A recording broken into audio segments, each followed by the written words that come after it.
আল্লাহ বলেন ওয়ামা আরসালনাকা ইল্লা রাহমাতাল লিল আলামিন। আল্লাহ বলেন হে রাসূল, আমি আপনাকে গোটা জগৎবাসীর জন্য রহমত স্বরূপ প্রেরণ করেছি। চিৎকার দিয়ে বলেন সুবহানাল্লাহ। আপনাদের বয়ানের পরিবেশটা এখনো আমার কাছে মনমতো হচ্ছে না। বাহিরে যারা আছে এরা তো বাহিরেই, সামনে যারা আছে আপনারা চান কিনা সাহাবায়ে কেরামদের সুন্নাত অনুযায়ী বসতে, রাসূলের সুন্নাত অনুযায়ী বসতে আপনারা চান? যদি চান আপনারা সবাই একটু সামনের দিকে আগায় বসেন। কারো সামনে ফাঁকা রাখবো না, একজনের সামনেও ফাঁকা থাকবে না।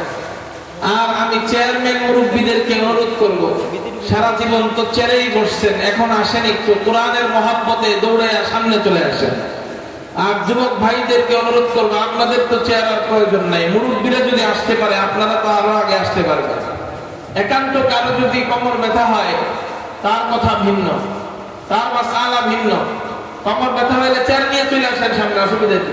নামাজের সময় চেয়ারে নামাজ পড়েন কি চেয়ার পিছনে রাখেন না সামনে রাখেন? তো সামনেই তো যান। আপনি বয়ান শুনবেন কোমর ব্যথার কারণে চেয়ারে বসে, তো দূরে থাকবেন কেন? সামনে চলে আসেন, চেয়ার নিয়ে সামনে চলে আসেন, সমস্যা তো নাই। মুহতারাম হাজিরিন, এই যে একটা পরিবেশ তৈরি হলো, একটু সবাই চিৎকার দিয়ে বলি আলহামদুলিল্লাহ।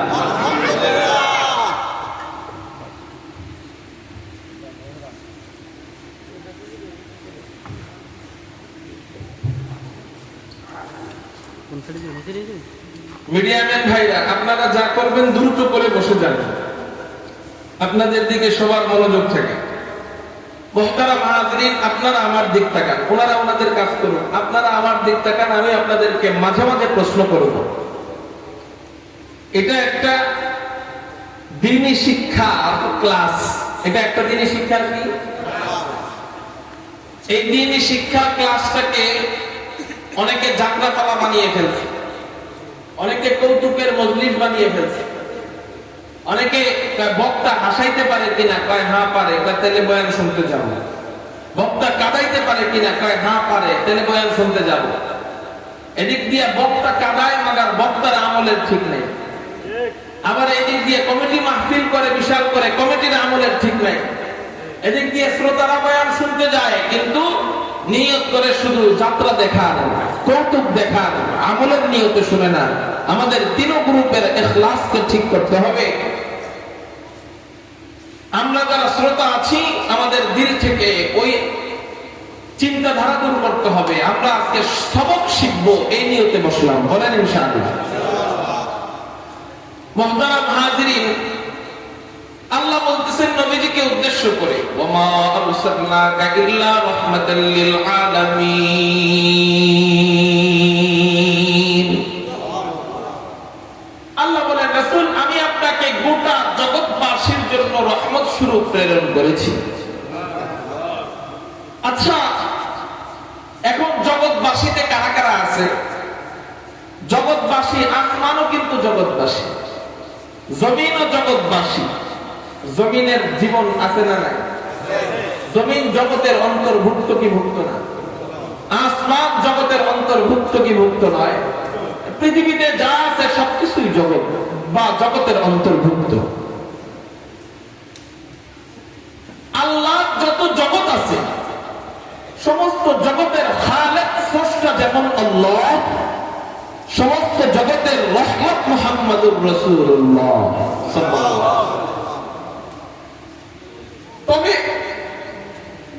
আমার নবী বিশেষ করে মানুষ জগতের জন্য কিভাবে রাখবে, আজকের আলোচ্য বিষয় হলো এটা।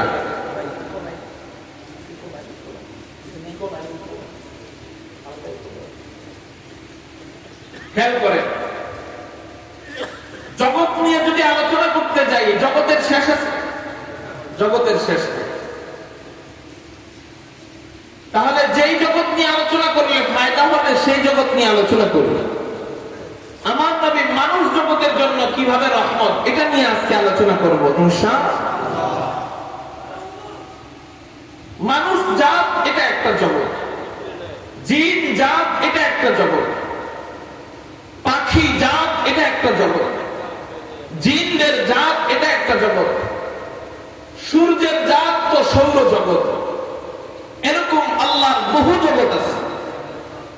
আমার নবী মানব জগতের জন্য কিভাবে রহমত, আজকের আলোচ্য বিষয়। মানব জগতের জন্য কিভাবে রহমত, এটা বলতে গেলে মানুষদের মধ্যে শ্রেণী বিভাগ আল্লাহ দিয়েছেন, এই শ্রেণী নিয়ে আলোচনা করতে হবে। মানুষদের মধ্যে এক শ্রেণী সবাই নয়, বিভিন্ন মানুষ বিভিন্ন শ্রেণী।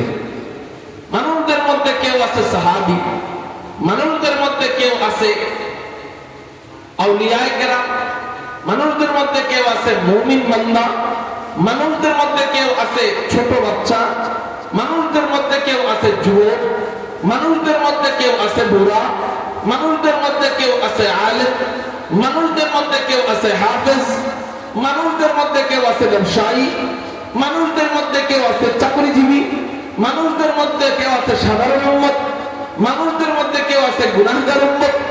এরকম মানুষদের বিভিন্ন ধরন আছে কি নাই, বিভিন্ন শ্রেণী আছে কি নাই। আমার নবী মানুষের প্রত্যেকটা শ্রেণীর জন্য রহমত। জোরে বলেন সুবহানাল্লাহ। মানুষদের যত শ্রেণী আছে সমস্ত শ্রেণীর মাঝে নবীদের পরে সবচেয়ে দামি শ্রেণীর মানুষ কারা জানেন? কারা? জোরে বলেন সাহাবায়ে কেরাম। সাহাবীদের মাঝে আবার কিছু সাহাবী ছিল খাস, তাদেরকে আল্লাহ খলিফা বানিয়েছিলেন। এই সাহাবী কয়জন? চারজন। এই সাহাবী কারা কারা? এক নাম্বার হযরতে আবু বকর, দুই নাম্বার হযরতে ওমর রাদিয়াল্লাহু তাআলা আনহু, তিন নাম্বার হযরতে উসমান রাদিয়াল্লাহু তাআলা আনহু, চার নাম্বার হযরতে আলী রাদিয়াল্লাহু তাআলা আনহু। এই তো শুধু তাদের নাম। কবির ভাষায় যদি তাদের পরিচয় দিতে যায় তাহলে কবিতার ভাষায় বলতে হয়, দুনিয়ায় সখাবত মে তেরা নাম রহেগা, দুনিয়ায় সখাবত মে তেরা নাম রহেগা,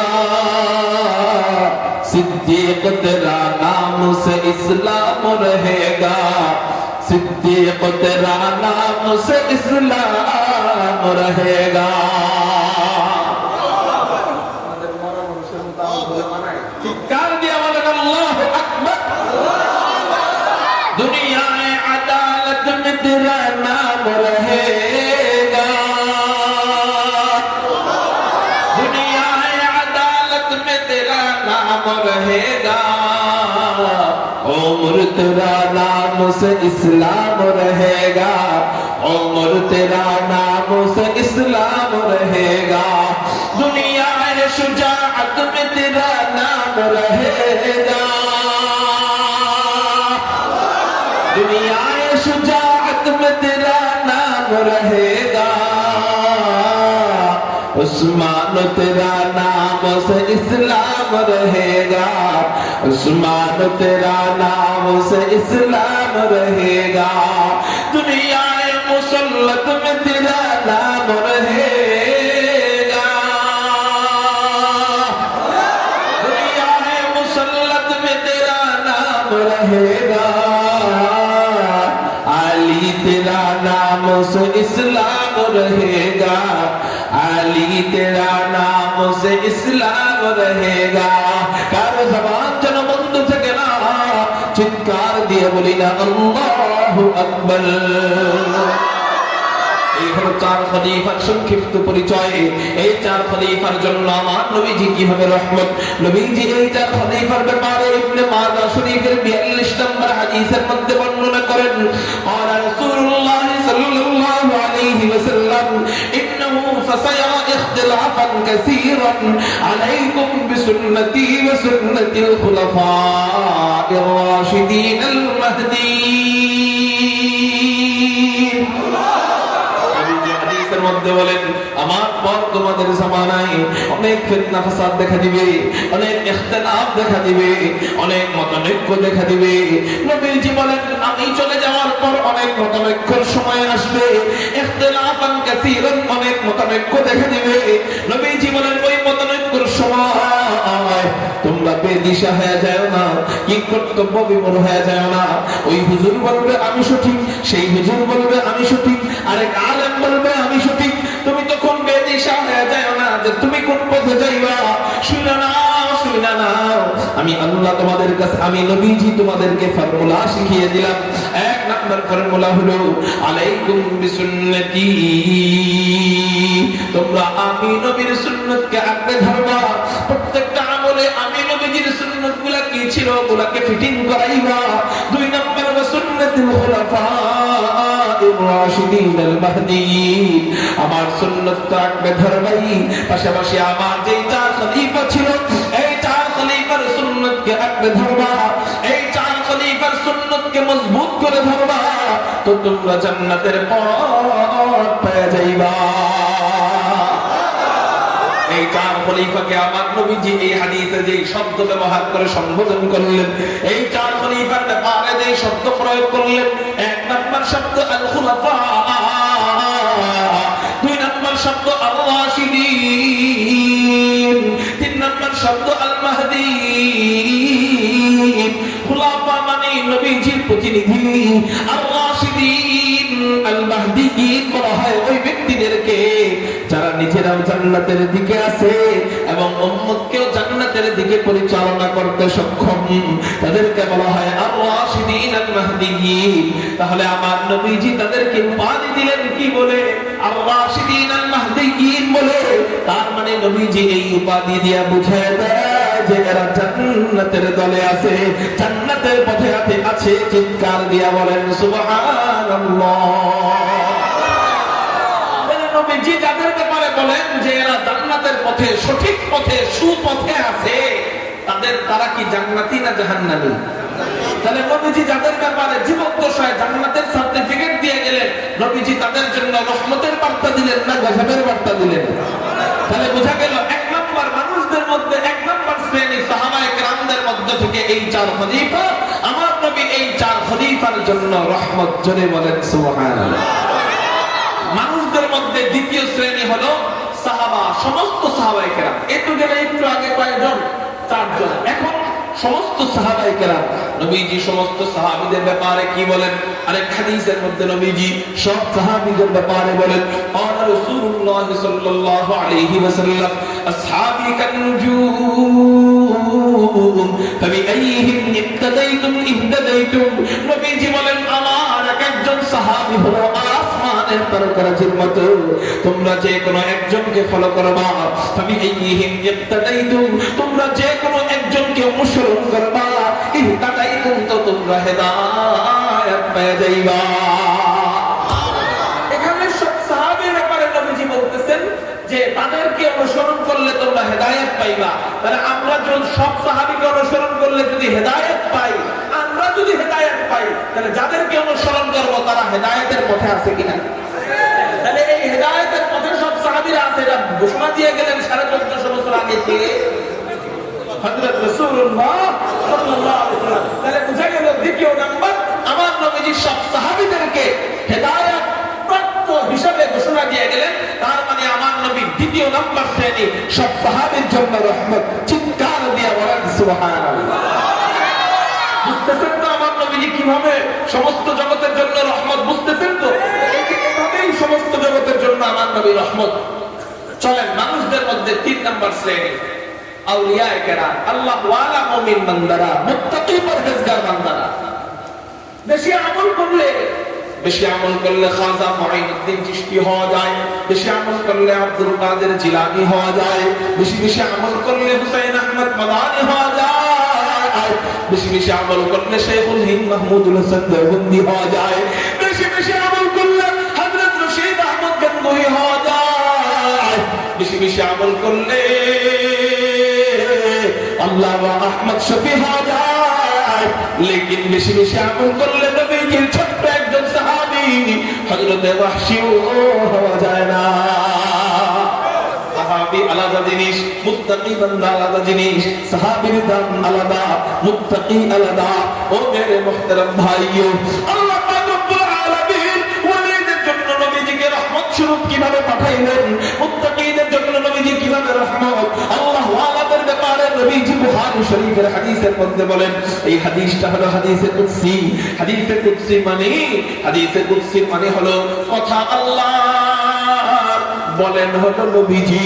চিৎকার দিয়ে বলেন কথা কার? বলেন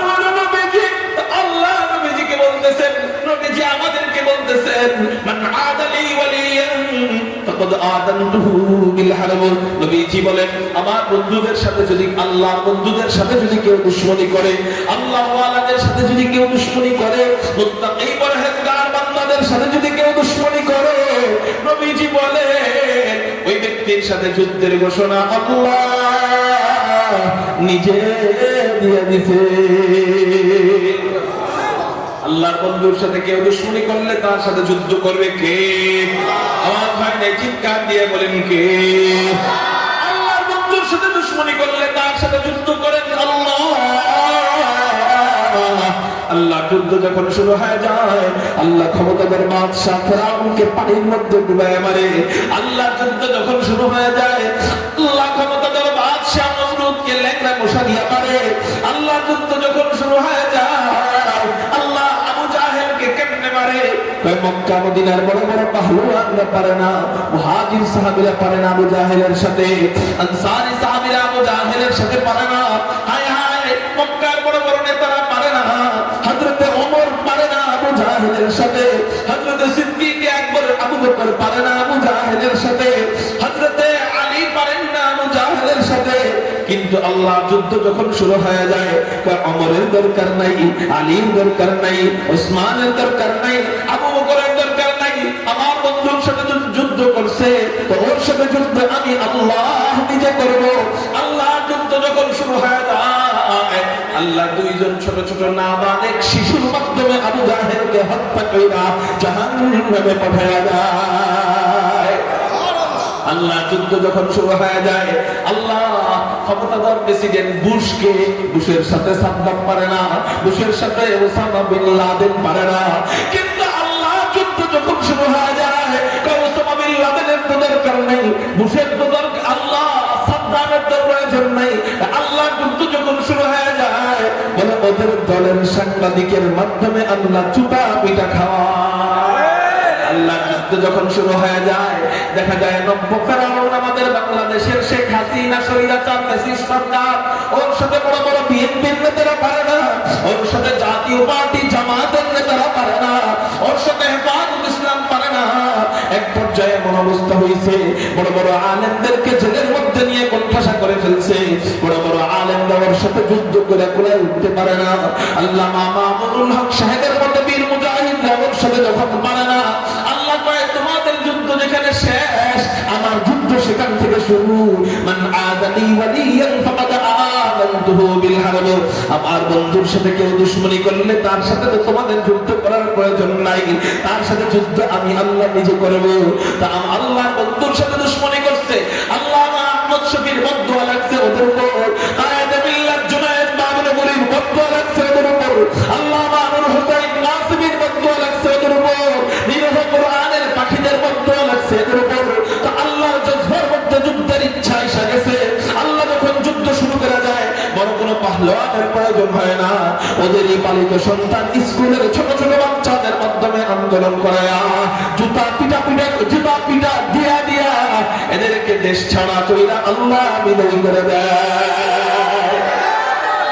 আল্লাহ যুদ্ধ, এগুলো আল্লাহ যুদ্ধ। আরে আগে তো বলতাম তোরা শিয়ালের মতো পালাবি, আগে তো বলতাম তোরা কুকুরের মতো পালাবি। আরে কুকুর তো থাকার মতো মালিকের জায়গা পায়, শিয়াল তো থাকার মতো প্রতিদিন গর্ত খুঁজে পায়। কিন্তু আল্লাহ এই হাসিনার দলদের জন্য জমিনটা এতই সংকীর্ণ করে দিছে, যারা থাকার মতো কলা পাতাও খুঁজে পায় না। এমনকি সারা জীবন নৌকার জন্য জীবন দিল সালমান ইবনে রহমান বারেগশরা। একটা নৌকার মধ্যে আশ্রয় নিয়েছিল, শেষ পর্যন্ত ওই নৌকাটাও ওদের জন্য নিরাপদ হলো না, গ্রেফতার করে ফেললো। আল্লাহু আকবার। সালমান ইবনে রহমান যখন নৌকায় উঠে মাঝিকে বলতেছে ভাই, নৌকার মাঝিকে বলতেছে ভাই আমার পেটে চাপ দিছে, একটু টয়লেটটা সেরে উঠি। বলে না না না, আপনি যদি টয়লেট সারতে যান আপনার গোয়েন্দা বাহিনী কিন্তু এখানে ঘুরতেছে, খবর পাওয়া যাবে, গ্রেফতার করে ফেলবে। তাহলে কি করবো? মাছ নদীতে যাই, ওখানে টয়লেট সেরে চলো, তাহলে জান তো বাঁচানো ফরজ, জান তো বাঁচাইতে হবে। নৌকা চালু হয়ে যায়, পেটের মধ্যে টয়লেটের চাপ। এই মুহূর্তে ওই গোয়েন্দা বাহিনীর স্পিড বোট হাজির হয়ে যায়, অ্যারেস্ট হয়ে যায়। কলারের মধ্যে যখন হাত দেয়, ওই যে টয়লেটের চাপ ছিল লুঙ্গির মধ্যেই টয়লেট সেরে দেয়। এইটা শুনে আব্দুল আব্বাস হাসে। আমি বলি এটা হাসির তো নয়, এটা বুঝার জিনিস যে আল্লাহর বন্ধুদের সাথে যারা দুশমনি করে, আল্লাহ ওয়ালাদের দিলে যারা কষ্ট দেয়, মজলুমদের বদদুয়া যারা নেয়, আল্লাহ তাদের জন্য জমিনটা এতই সংকীর্ণ করে দেয় যে এদের টয়লেট করার মতো জায়গাটুকু আল্লাহ অবশিষ্ট রাখে না।